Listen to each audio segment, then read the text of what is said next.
Gino wouldn't. And we are back. Welcome to another edition of the Sports War. And we are back. Welcome to another edition of the Sports Report. I am your host, Brian Barnaby. And let's just say the boys are back in town. She got away. Know what I say? She can't control. She don't know what to do.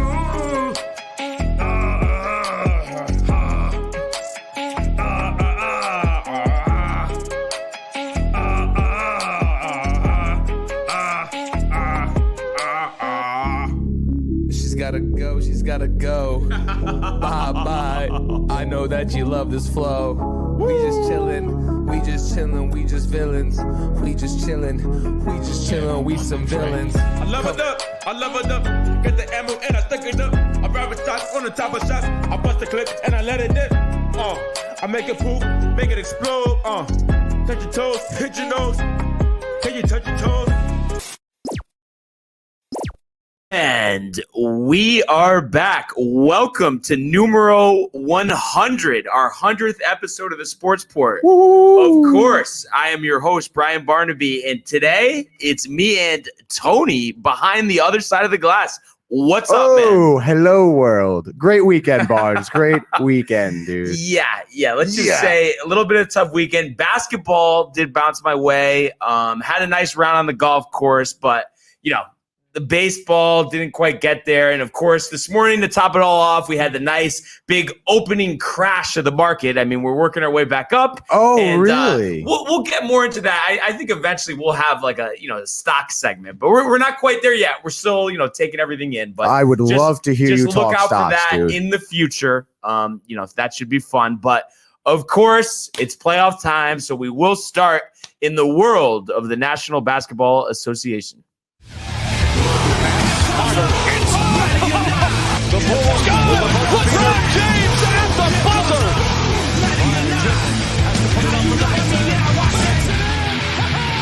He banks in the three! And the Lakers win the game! So, as I was saying, the basketball did bounce my way. And it is kind of funny, we don't have Mike, we don't have Grasso here, the Nets apologists, I guess you could say. And of course, they do fall 107-96 to the BUCS. Giannis with a big game, 34 points, 12 boards.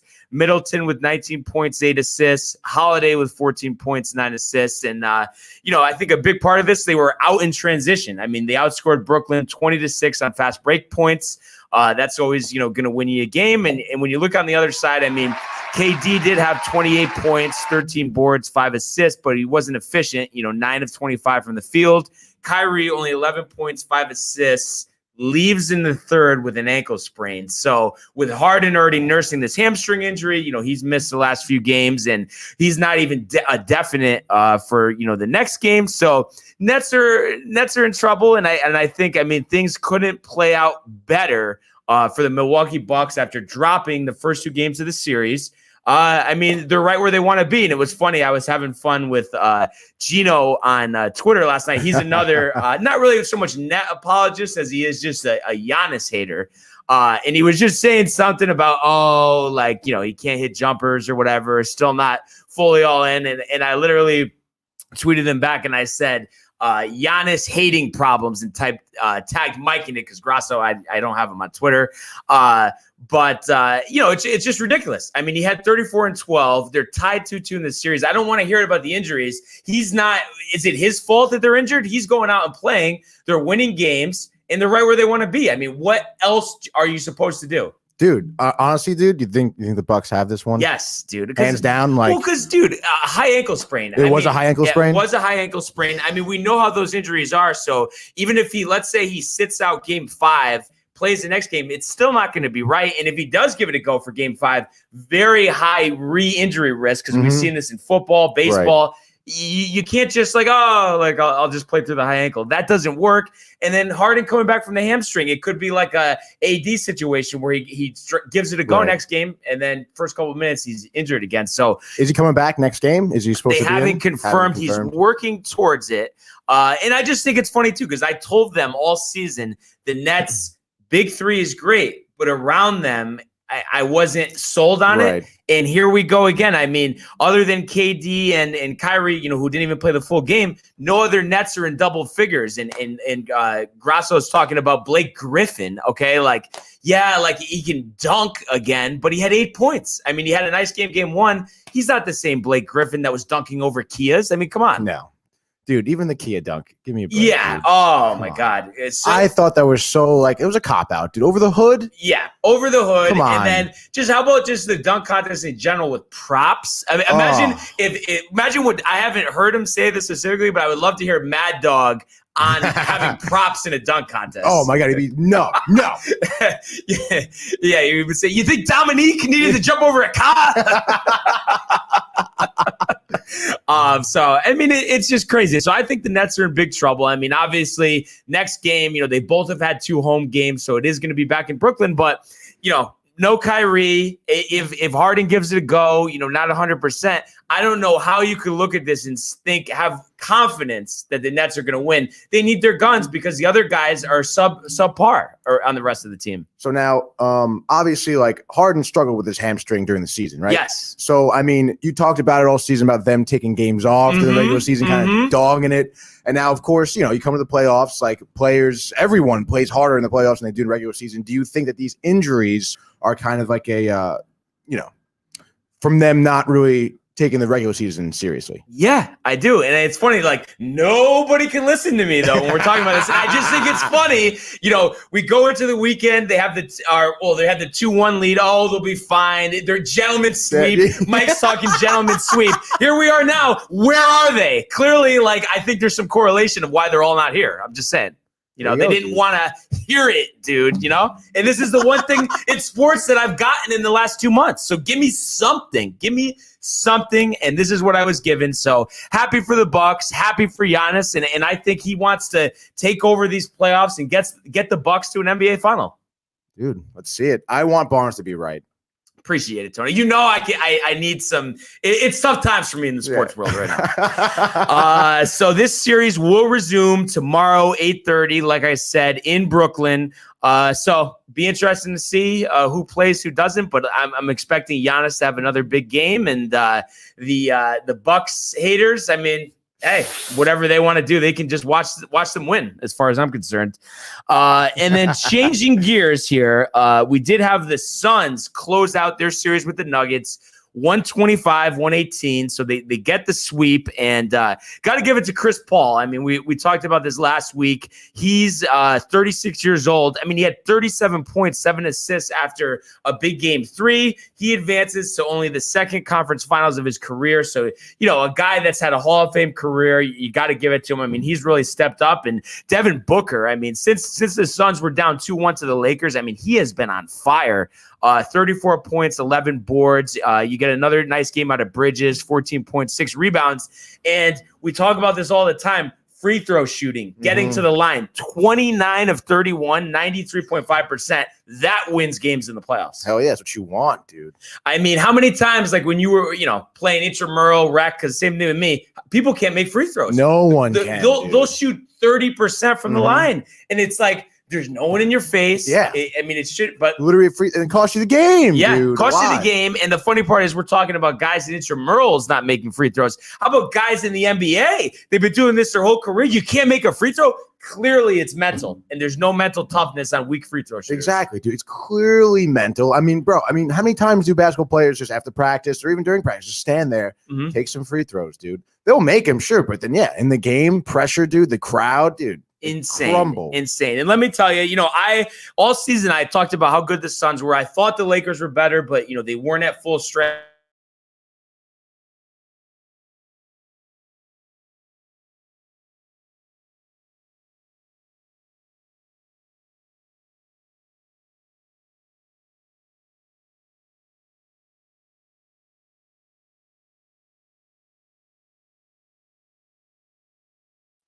Oh, and we are back again. we are back in business. So I want to see that. And it was funny in this game, the Nuggets, obviously they get swept. Jokic, out of frustration, pretty much punches Cameron Payne in the third quarter on a foul. He gets ejected. He had 22 points, 11 rebounds. So disappointing end to the season for the Nuggets. I mean, Barton had 25, Porter Jr. had 20, even Morris had 19 and 6, but the Suns just proved to be too much for them this series. So like I said, Suns advanced to the Western Conference Finals, and they await the winner of the Jazz Clippers series. So I'm expecting the Jazz to take care of business, but that obviously starts with tonight. And we will get to that. So looking ahead at tonight, first game, 7:30 TNT, we have the Sixers at the Hawks, and the Sixers, after dropping game one, do now have a 2-1 series advantage. So another game at home after dropping the first one for the Hawks. I mean, I think this is a must win if they want to win the series. You can't be down 3-1 going back to Philly. We know how tough the Sixers are at home. So they'll, look to avoid their third straight loss, in this series. And after two of the previous games, 16-point margin of defeat. So obviously in the end, those games weren't close. So you'd expect a better effort. But the biggest thing is Joel Embiid. I mean, the guy with the torn meniscus, it doesn't matter. I mean, they can't stop him. I don't know exactly, but I think if I want to say, he probably is averaging about like 33, 34 points a game over these first three games. So if he's putting that up every night, I mean, there's no answer. So I've been expecting after the Hawks won game one to, put on some better performances. What I think here, this is a close game, but I think once again, we're going to see Sixers are the better team, and it might even come down to the last possession, but I think they win this game and really take a commanding, 3-1 lead in this series. And I would like to see Eastern Conference Finals, Sixers, Bucks, Giannis, Embiid. I mean, what more could you want in the Eastern Conference Finals? Nothing, dude. What do you think? So aside from containing Embiid, what do you think the Hawks need to do in order to kind of win this series here? I mean, really, I think a key is just bombs away from three, honestly, because, I mean, Trae Young, he's been up and down after a strong series against the Knicks, but obviously the Sixers aren't the Knicks, so I think that's kind of played into it, but they need probably 35, 40 out of him, and then solid games, from Bogdanovich or Collins or Capella having a 20 rebound game, 5 block type of night. So it's really just everyone on their A game, lockdown defense. I mean, the Sixers have been hot shooting. Seth Curry, he's had 20 points in a couple of these games. So stepping up in D, 3-point shooting. I mean, I think that's the key, but unfortunately, I don't see it coming. And it's like, I think the Hawks are a good story, with an interim coach and everything. But at the same time, I like seeing the blue bloods, at the end of these playoffs. So I want to see Sixers Bucks. So hoping for a Sixers win. But hey, we'll see what happens.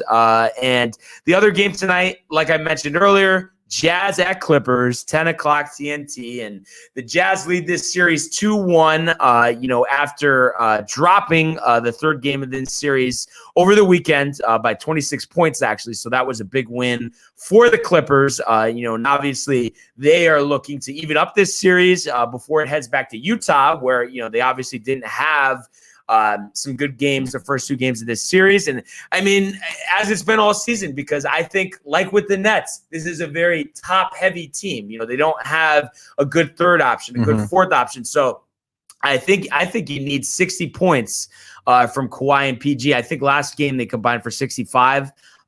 Because you can't count on any of the other guys even to get double digits. I mean, last game, two of the guys, I think Jackson and Batum had 17, but they haven't been doing that all season. They're not consistent. So it's like you need a, heroic effort, from Kawhi, from PG.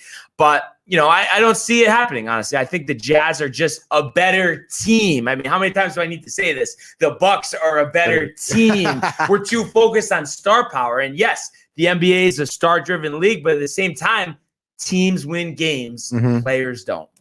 Yeah, that's true. Although I believe it was maybe last week or maybe 2 weeks ago, you said that whatever game that was tonight would have been Kawhi's last game as a Clipper. And here we are, Barnes. Here we are, but I'm changing gears here. Yeah. He is not playing in the Western Conference Finals. Let's get that straight, audience. All right, dude. Just so they know. Your pick, though, for both of these games. Sixers, Hawks, Jazz, Clippers. Who you got? I'm going to pick Sixers, and then I'm going to go Clippers, dude. Wow. I think Kawhi's going to go off. It's going to be enough. Granted, Suns are a full team, and I know, I mean, he did well against Dallas, right? But Dallas also isn't really a full team. But I think Kawhi has this one, dude. How many for him? What does Mike say? A 50 bag? 50 burger? 50 burger. Mike. So like I said, I think Jazz win this one, but I do think what's going to happen here, you might get 35 to 40 out of Kawhi, but you're going to get nothing from anybody else. And PG is going to go back to his playoff P ways and have like a 5 for 21. So 1 of 10 from 3. So just watch out for it. So both of these games, this is both game 4s. Both series have a 2-1 advantage. And I think both teams are going to take a decisive 3-1 advantage. So we will see, but that's my projections there. And of course, like me and you are both waiting, we're going to switch gears here to the world of Major League Baseball. Giving chases Judge, and he dives into the stand. DeGrom begins the season with an overpowering strikeout of Ronald Acuna. The wall, it's gone! 3-run home run! What's going on here? I love it. He drives one to the moon. High, deep, and very gone. So right now, if I had to give an analogy for what the Yankees are doing, it really compares to the Kwame Brown video with Stephen A. I swear to God, because it's like what he said in the video, it would compare to what they've looked like since the beginning of the season. And this is obviously, it was Kwame, it was his whole career. And what Stephen A said is the reason why he like kind of was like giving him a tough time, because you come into the season, the league, he was number 1 overall pick. Yankees are a favorite to win the World Series. And over the course of his career, over the course of this season, you're still that dude. You came into the league without a jump shot. You came into the league without the ability to rebound. You came into the league without, having these skills, and you're still that dude. And I think it's the same thing with the Yankees offense. You started out the season on the lull with the offense, and you're still that dude. You're still doing it. So I mean, it's completely pathetic. They get swept in Philadelphia, 7-0 yesterday. Herman gets hammered, 4.1 innings, 10 hits, 7 runs, 2 Ks. And like I said, Kwame Brown at the plate, 4 for 30, 11 Ks, 9 left on base. So now you're 31-30. You're 8.5 games back in the AL East. It's June 14th. You're in 4th place. I mean, what else can you say besides you completely blew it? I mean, there's nothing else to say about this. I mean, give me something, Tony. You tight, Barnes? Yes. Barnes is tight. Dude, honestly, I mean, you're totally right. They completely blew it, dude. Against the Phillies, dude. This was 2 games that they definitely needed, especially with their series they have coming up. And they have a tough stretch ahead. And I mean, I just don't get it. It's like one game they seem to be on it. They seem to have fixed whatever's wrong. Their bats are up. Their pitching has been relatively good. But then they just 2 games like this. Like what are we doing, dude? And then Odor is batting 3rd. Why? Oh, analytics say that he sucks. That's what it says. I mean, what do they see, dude? What do they see? They see that they don't know what they're doing. And then it was funny.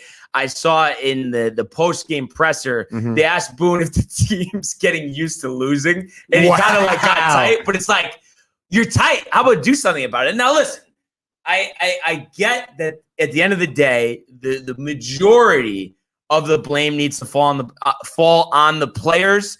But at the same time, I mean, would you say that, part of this has to be that they're not responding to him? The organization, you mean? The team responding to Boone's coaching. I mean, do you think, I don't know, that's tough, dude. I mean, what do you think that, if you don't respond to your manager, do you think it's just like a lack of respect? Yeah. But I'm saying, what impressive credentials do we see from Aaron Boone that he is a world championship manager? No, none. There are none. So none. You know what I mean? It's like, but I mean, you would think if the players at that point have lost respect for a manager like that, you would think that the Yankees, someone would step in and be like, all right, let's get a new manager. Yeah, I mean, they just in the past, they haven't liked to fire guys midseason. Right. I don't That's even always know tough. When the last time they did this, but at the same time, it's like, okay, we're 60 games in. There's still, or 61. So what? There's 101 games left. Mm-hmm. Okay, so you go 61-40, and you're 20. You'll finish 22 over. So I mean, that's like you get a wild card berth, and that's not even. You could play even better than that. So it's not over. You've set yourself back. You're still in a predicament. Mm-hmm. But the analogy is, you see a ditch. I mean, do you just jump right in it? Because that's what they're doing by doing nothing. I mean, and would you agree with me?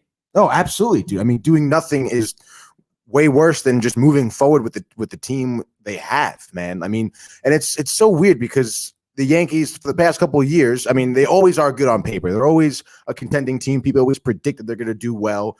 And I mean, they kind of pulled it off a little bit last season, right? Because they had some bad stretches last season. But I mean, it's just so weird to me that they just don't do anything. And as people like you and me are sitting here talking about it, and it seems so simple, like we talk about their issues and how to fix them, and they just don't. And obviously, when we're talking about issues, I mean, what stands out, of course, is at the plate, base running. Right. But it's like when they do have the offense, then it's something else. And like what's happened 2 out of the past 3 games, Chapman has cost them, because now, granted, on Saturday, I mean, you get off to a terrible start. I think you're down 7-1, 7-2. Mm-hmm. You tie it up with a LeMahieu homer in the bottom of the 9th, and then you can't get that ghost runner in to start at the top of the 10th. And we've seen them losing extras so many times this year. Right. I mean, you like how John Sterling would say, all they need is a ground ball to move the run over. Or dude, ground ball and a sac fly. Even bunt the guy to third, and then all you need at that point is a ground ball. Come on, dude. Like, it's the way MLB literally made that rule to make you score, to make games go quicker. And the fact that they're given that opportunity and they don't capitalize on it is embarrassing. It really is. And it's just like, okay, you traded, I guess, some lower level prospects for Odor, but it's like, I know he homered on Saturday or whatever, but he got thrown out on the bases. He strikes out all the time. Why are you set that he needs to be the second baseman? Dude, that is the question. Like, it's moves like that are just so mind-boggling. It reminds me of a few years back when they were set on Steven Drew being the second baseman. He's hitting 170. What are you doing? And the funniest thing, and I think we talked about this a while ago, but it was hilarious.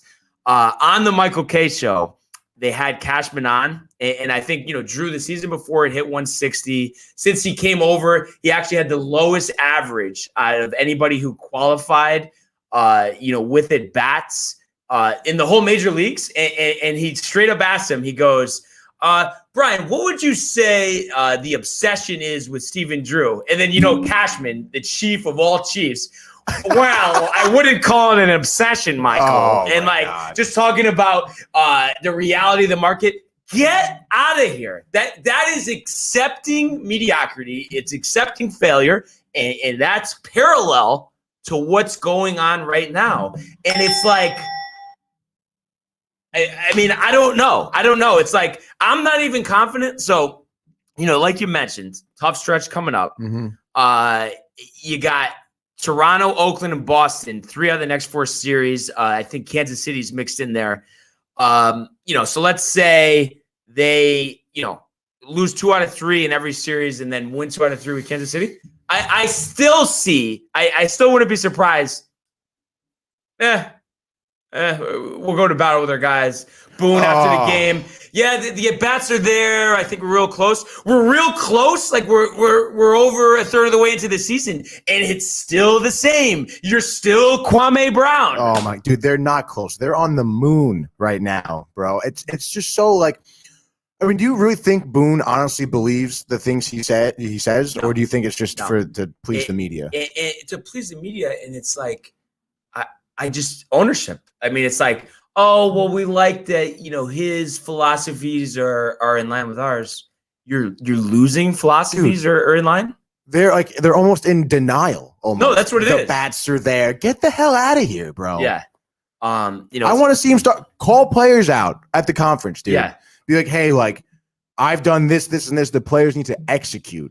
And the thing that I would like to see out of the players specifically is, when you have that start where it's like 3, 4, 5 innings where, one guy gets on, you're behind 2-0.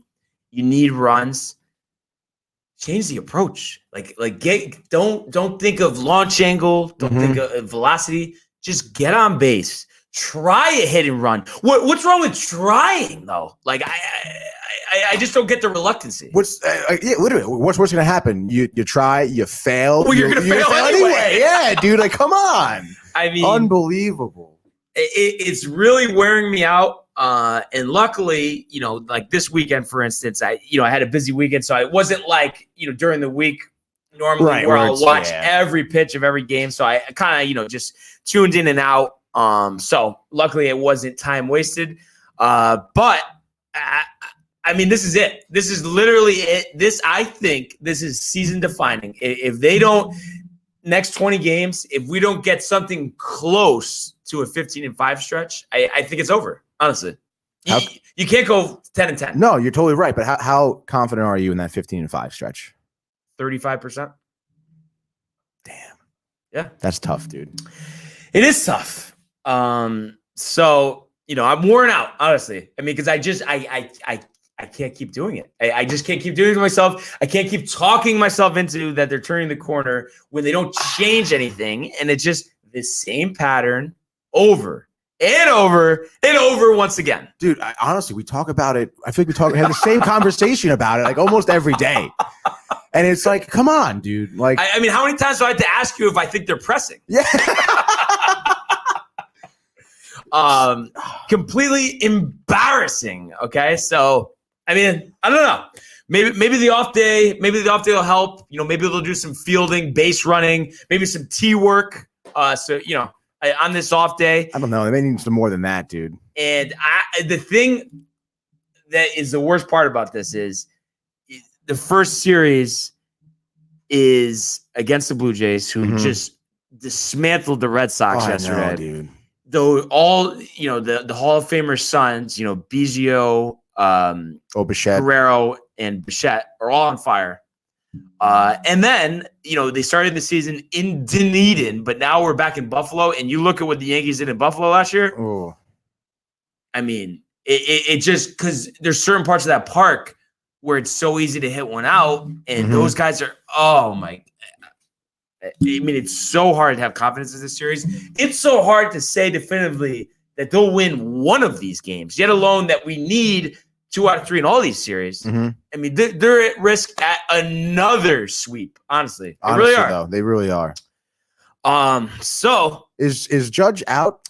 Back spasms yesterday. Expected back in lineup tomorrow. Okay, but there's lies all the time. So yeah, I know. Who really knows? Who really knows? So off today, like I said, 3 games set in Buffalo, all 7:07 starts here. And as of this very moment, Blue Jays haven't announced their starting pitchers, but for the Yankees, I mean, we got Jordan Montgomery tomorrow, Garrett Cole on Wednesday, Michael King on Thursday.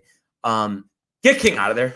Like, please. Like, get Tyone out of there. I can't believe we haven't talked about Tyone. Mr. 1 out over the weekend. 1 out?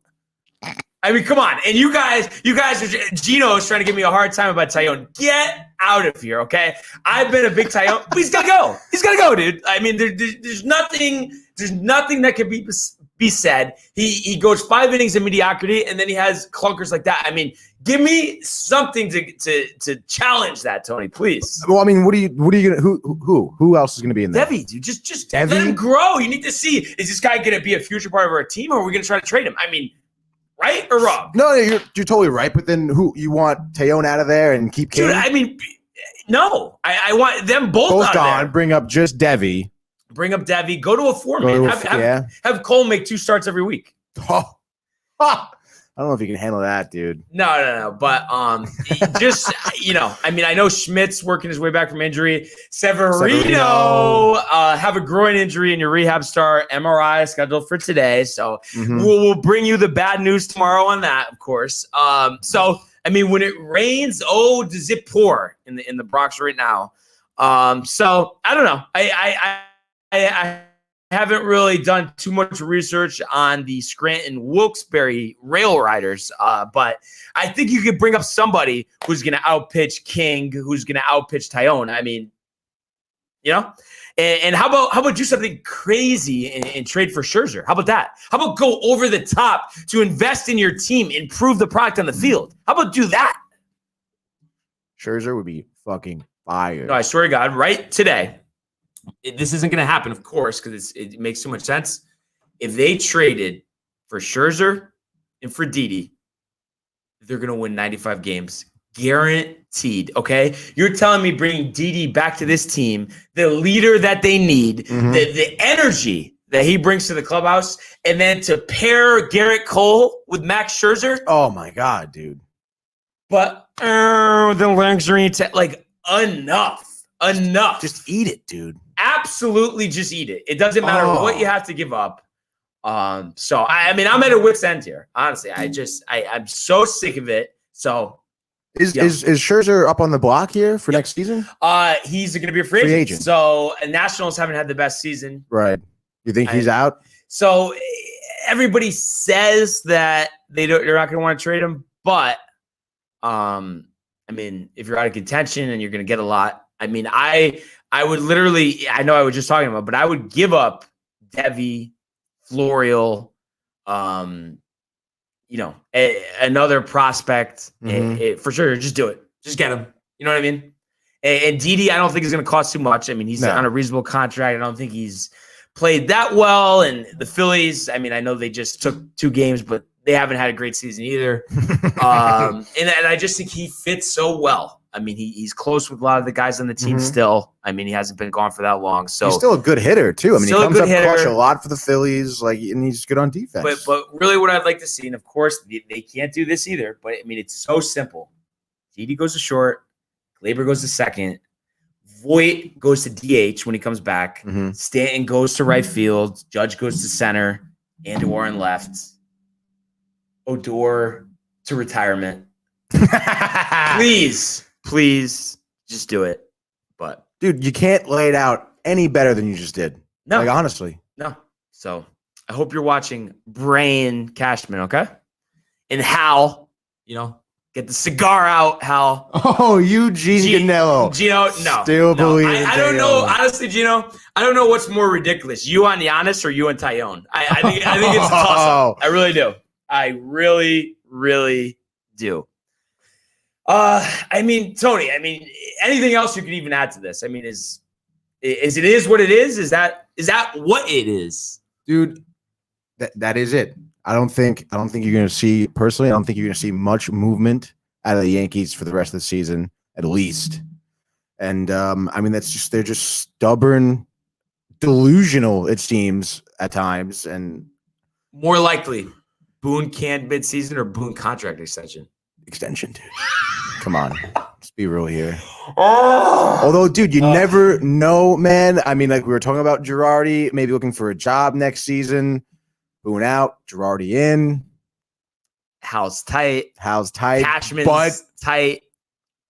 Fans are happy. Fans are happy, but they don't care about us, unfortunately, which is very sad. Listen, but at the same time, it's like you messed up, but why not just own up to it? Why not, go back to doing the right thing? Gino thinks he has jokes.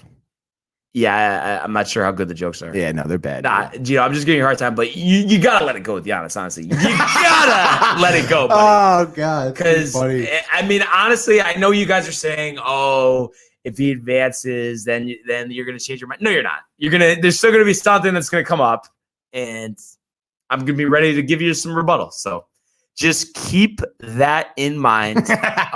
So as we wrap up our Yankee talk here and switch gears, I mean, obviously we don't have a game till tomorrow, so we'll talk more about it tomorrow. But just hoping for light at the end of the tunnel. I mean, Voigt finishes rehab assignment in Scranton. I guess that means he should be in the lineup, but also, what did he pull something and now he's going to be out 2 months again? So realistically here against Toronto, are you looking for 2 out of 3? Looking for 2 out of the 3, hoping to at least get 1. Wow. As sad as it is, but they need a sweep and they owe it to us fans and they owe it to themselves to step it up. And that's all I got. Tony, we're already at Citi Field, so just take it away.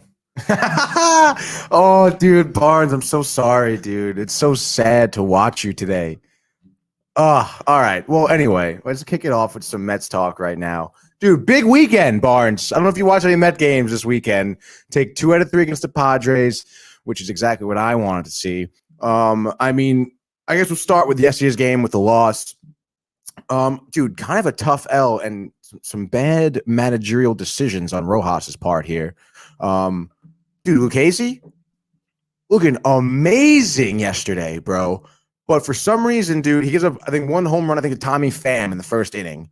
But he stays with it, dude. He's whiffing people. And he even got stronger as the game went on. His last 6 batters, he had 5 strikeouts. He only goes 5 innings for some reason, which, again, I mean, you hear managers say this all the time, but they go out there with a plan, which is always good. But it's like, dude, he's throwing gas. He only had 74 pitches in the 5th inning, and they still take him out. And then what? They put Familia in the 6th, right? He does really well in the 6th, comes out the 7th inning as if a totally different person, bro. He couldn't even find the strike zone. He gives up singles. He gives up walks. And still, as this is happening, Rojas is just sitting in the dugout, doesn't even move. He waits till Familia walks a bases-loaded runner in, ties up the game, and then he brings up Jacob Barnes.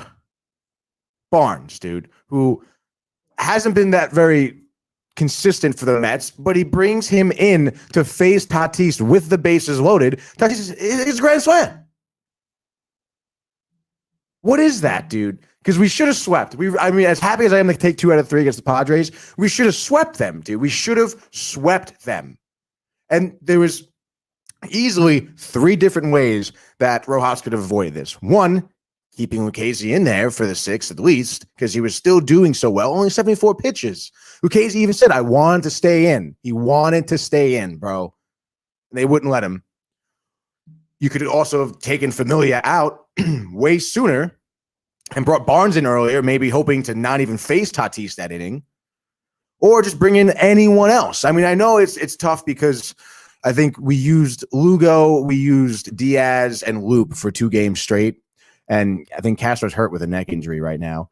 But still, dude, like Barnes against Tatis, like that is a matchup you want to avoid, dude. Yeah, and I think it speaks to not just the Mets specifically, not to Rojas specifically, but just the MLB in general. There's no flexibility. None. Everything needs to be scripted. Nothing can be by feel, and that's a big problem. And maybe situations like this will teach teams that you got to stop doing that. You know what really boils my blood? When they're like, oh, well, statistically, like pitchers just don't do as well the 3rd time around in the lineup. And the thing that you yourself have to be disappointed in, I mean, obviously this just happened so they could change some things after the fact, but a guy like Steve Cohen, who said he's the owner of the people. Mm-hmm. Why is he okay with this? He shouldn't be. I want to imagine he had some type of talk with Rojas about that. I mean, and this isn't the first time Rojas has pulled a move like that where it's like 5 innings done. Right. And it's just like with Familia, especially too. It's a gamble. He's pitched well all season. Historically, he's always been either a top setup guy or a closer. Right. So where does this multi-inning role come into play? I don't know, dude. I mean, again, and also, I mean, I guess it was a tight game. We only had 1 run lead, and I think Lucchesi was like batting 4th that next inning.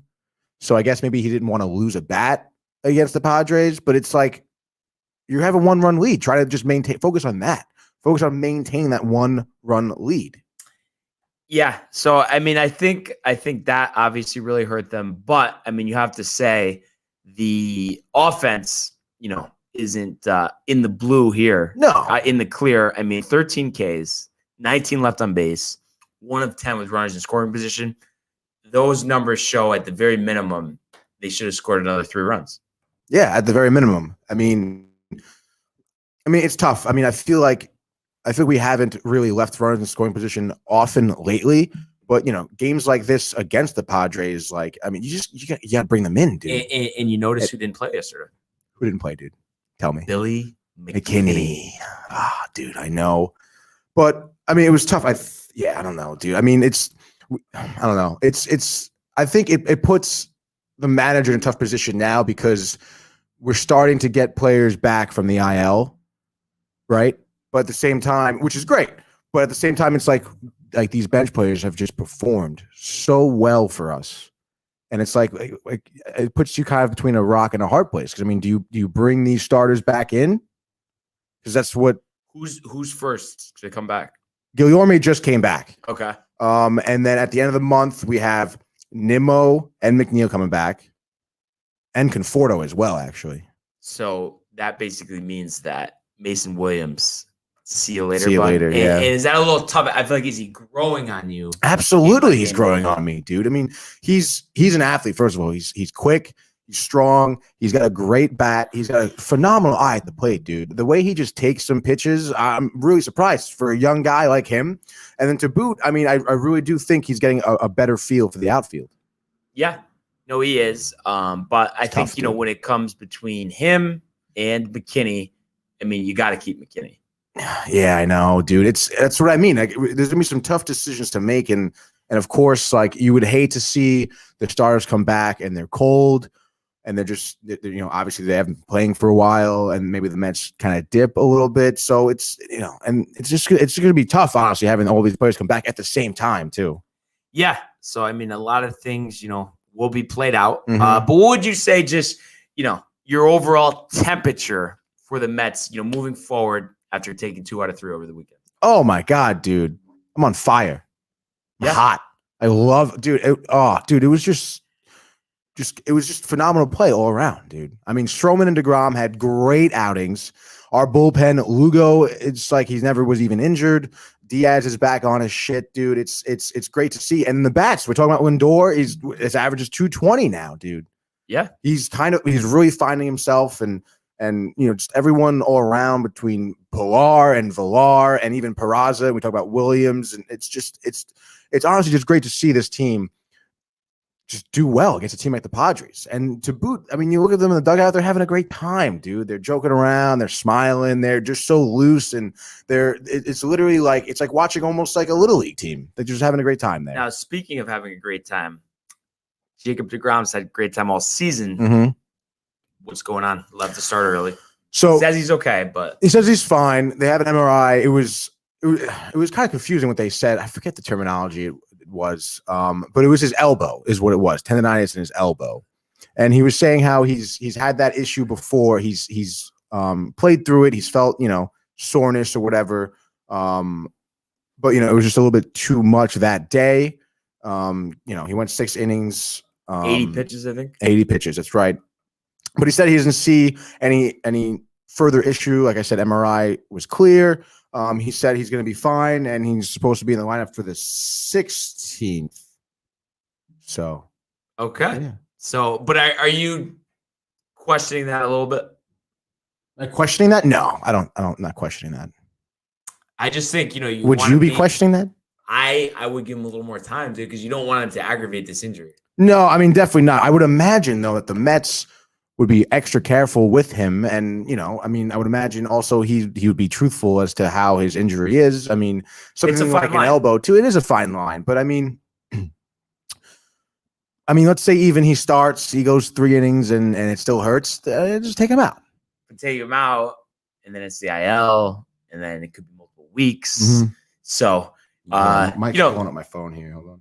Gotta hope, that he'll be okay, because I mean, he's really had A season for the ages, and arguably you could say the best start that any pitcher has gotten off to, just because what he's been doing with the bat. Hello? Who is this?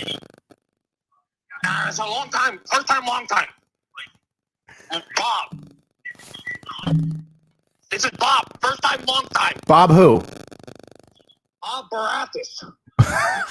All right, Bob. What do you want to talk about today, dude?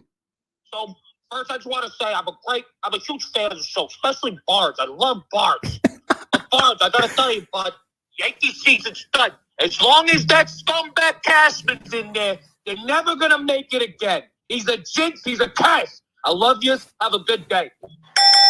Appreciate the call, Thanks, Bob. Gotta love our fans here. Oh, man. Dude, you got to love our fans. Come on. But I mean, we talked about this enough. I don't have anything else to give today. I mean, I'm worn out. So continuing our Met conversation, they do begin a 3-game home series against the Cubs tonight.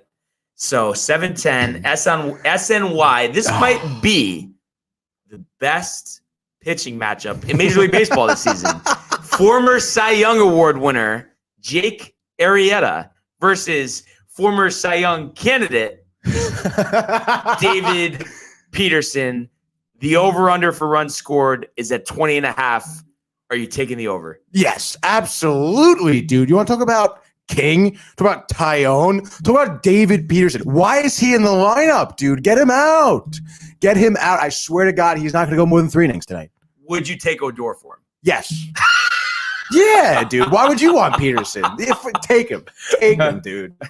Well, we got our great analytical pitching coach, Matt Blake. He'll fix him. Oh God, dude. Talk about even Rojas. His last start was like, oh, dude, like we want to stay with him. He's been working on some stuff. What stuff, dude? What stuff? The guy is getting his clunkers this past like 4 starts, dude. Absolute clunkers, dude. Get him out of there, dude. Get him out. Get him out.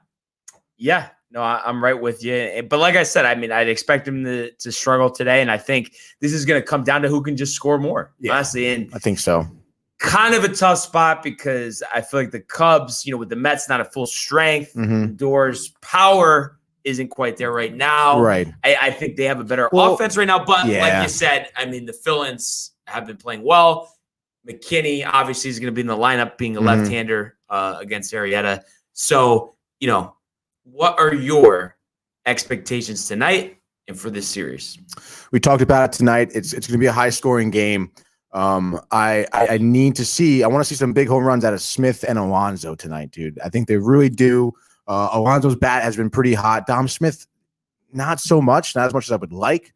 But I mean, moving forward from this game, I think the Mets could take 2 out of 3 here. I think today's game is really the only toss-up.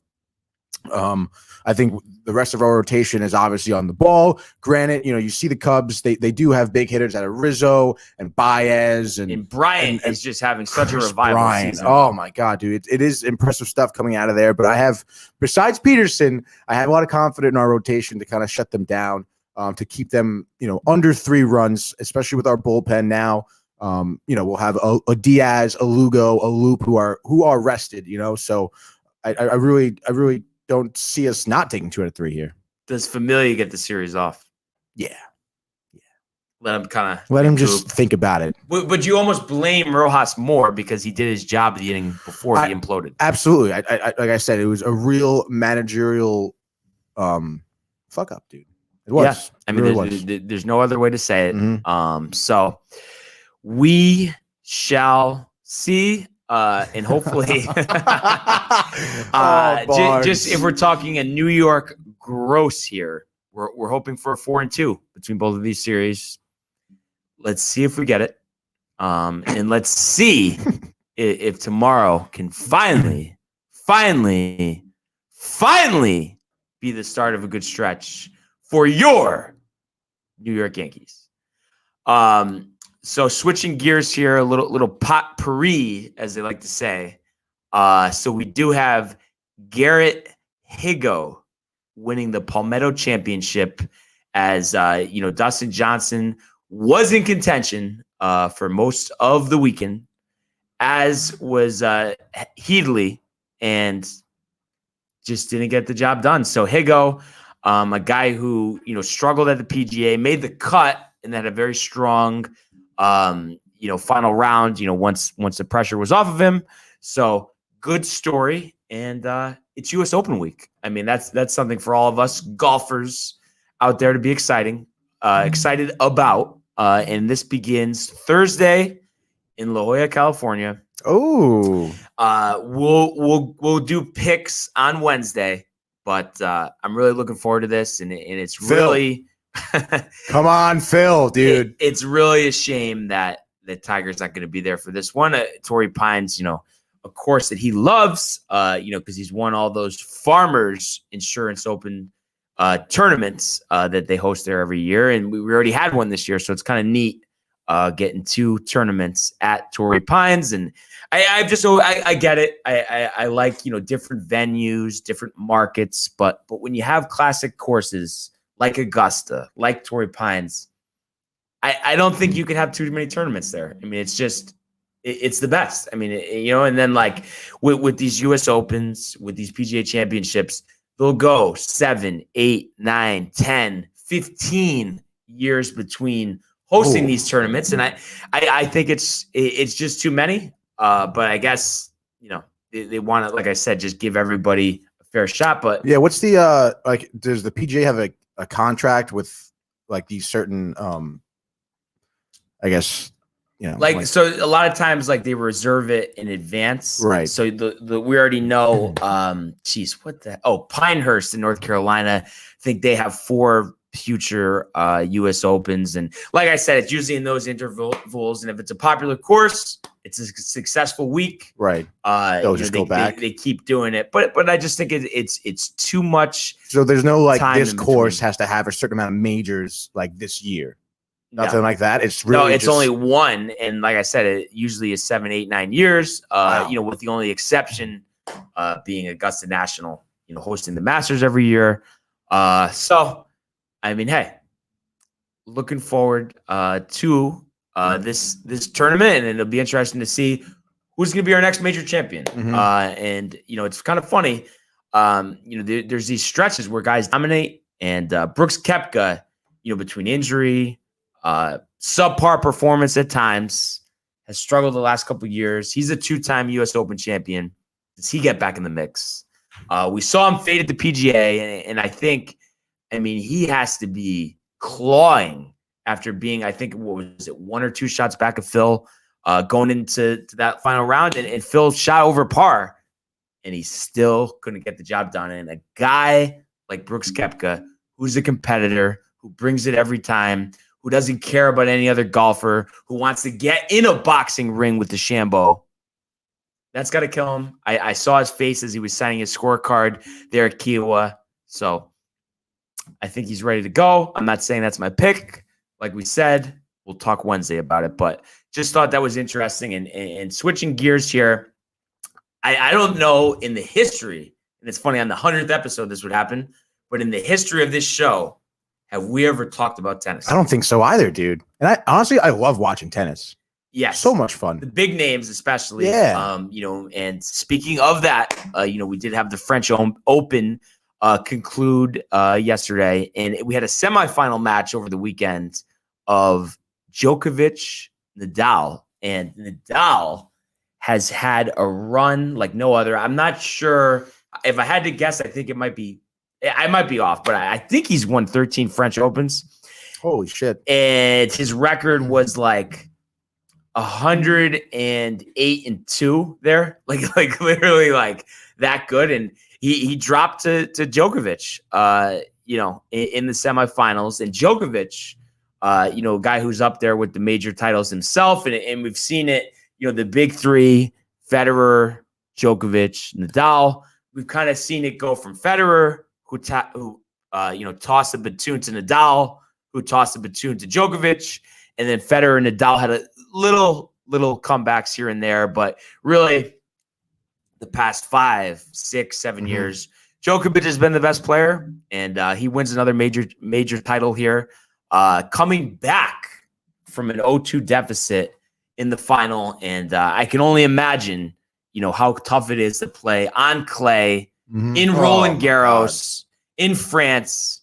I mean, you got to give it to him. He's one of the all-time greats. Nadal did win 13, so wow, good on you, Barnes. And I did just want to check. I believe Djokovic, his most popular major that he's won is the Australian Open. And I just wanted to pull up the stats just for our viewers here, since we haven't given too much thought to tennis. He's won the Australian 9 times, 2 French Opens. He had one in 2016.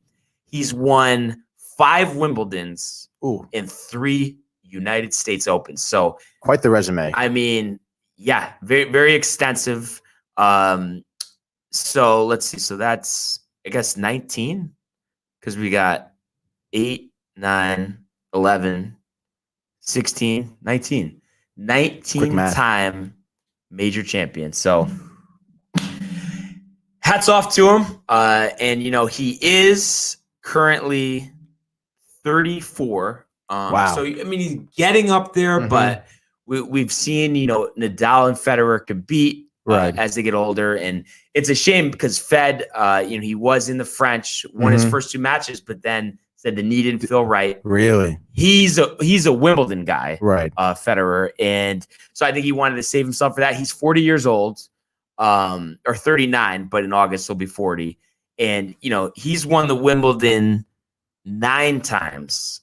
And he has, in total, he's got 15, 16 plus 5, 21 majors. So, I mean, it's great. We talk living legends. Like, these guys are living legends. Dude, August, we got to go to the U.S. Open.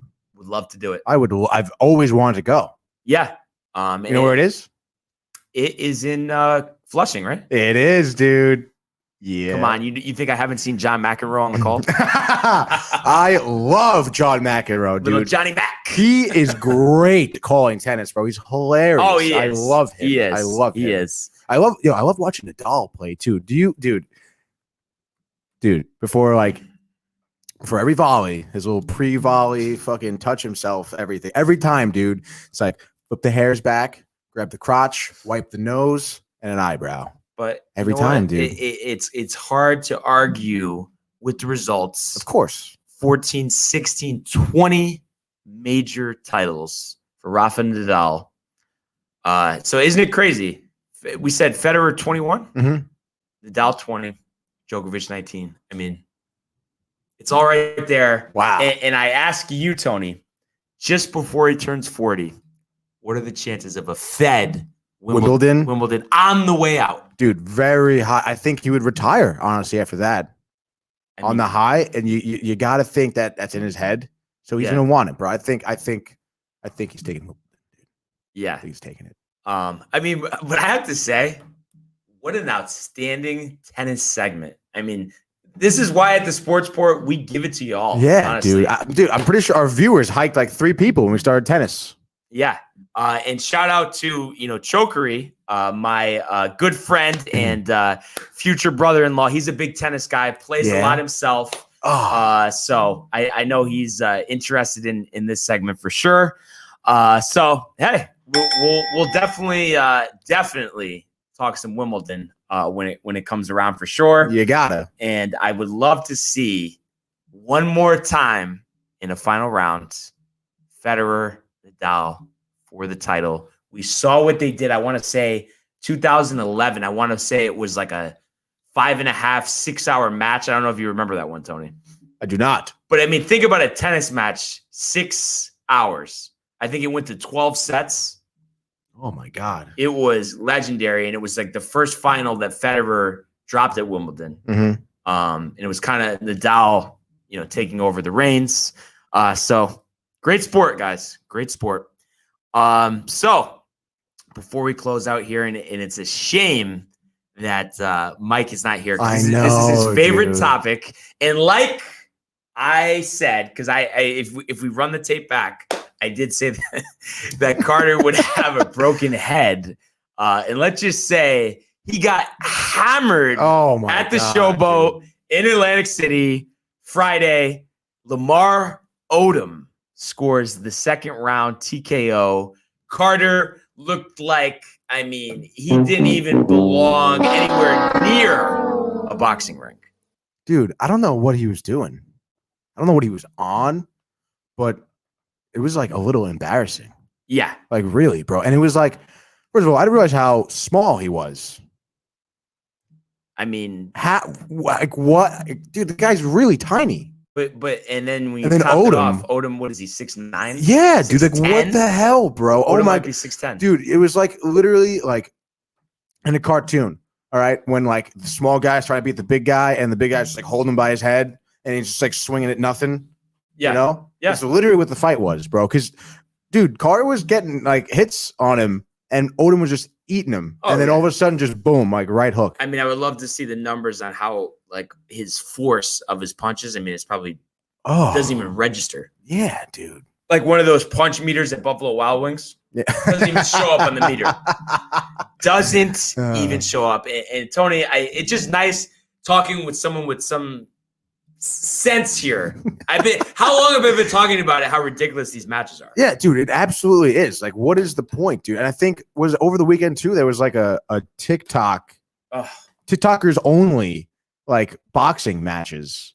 Stop is right. Just stop. Dude. You know what I mean? If you want to be paid millions of dollars, you want to be in front of a national audience, show up and like give us something, okay? And it's like I just feel bad for society in general that I don't see an end to this. I think they're gonna still keep dumping money into these fights. But you know what? People apparently are paying for these pay-per-views and watching them. So that is also the issue. They're making money on these fights, dude. And it's like, just watch something else, dude. Go watch a baseball game. Yeah, it's fun when your team plays well. All right. And because we're still on the course over here. Before we wrap it up, I don't have a tennis court back here, okay? But no, it wasn't a call. I just wanted to just make one more point here. We did have. I think someone else wants to make a point too. Oh Jesus, Bob. Nope, it's Mike calling in. I don't know who Bob is, but I saw the show. It sounds like a very, very good, nice guy. But, yeah. So, guys, I'm like, well, I'm watching the show. It's raining, by the way. Carter does get knocked out. You should have seen his Instagram video. It was hilarious talking about it. It's just, but did you guys see last night that there was another boxing match and it was the TikTok celebrities versus the fucking YouTube celebrities? How lame is that? We were just talking about it, dude. It's terrible, bro. Dude, one TikToker got like knocked the fuck out, right? I loved it. And he was like, oh, well, I never really said I was a fighter. And like, what are you talking about, dude? You're in a boxing match. And then I think afterwards they had a pod eating contest, the Tide Pods. I'm thinking at this point, they're both jokes. I'm sorry, man. We got to start calling people out. Honestly, if we can make easy money. No, me and Tony, we're in agreement. We're not conforming to this. We're revolting against it. Tony, what if someone calls you out? Well, who's calling me out though? No, I know the type of guy Tony is. Barnes, hear me out. What if Jake Paul calls one of you two out? Just for some weird reason. No. And I was going to get to this. The type of guy I am, the type of guy Tony is, we'll take care of business, but we don't need a spectacle, okay? We don't need pay-per-view. Right. Yeah, we'll take care of it in our own backyard.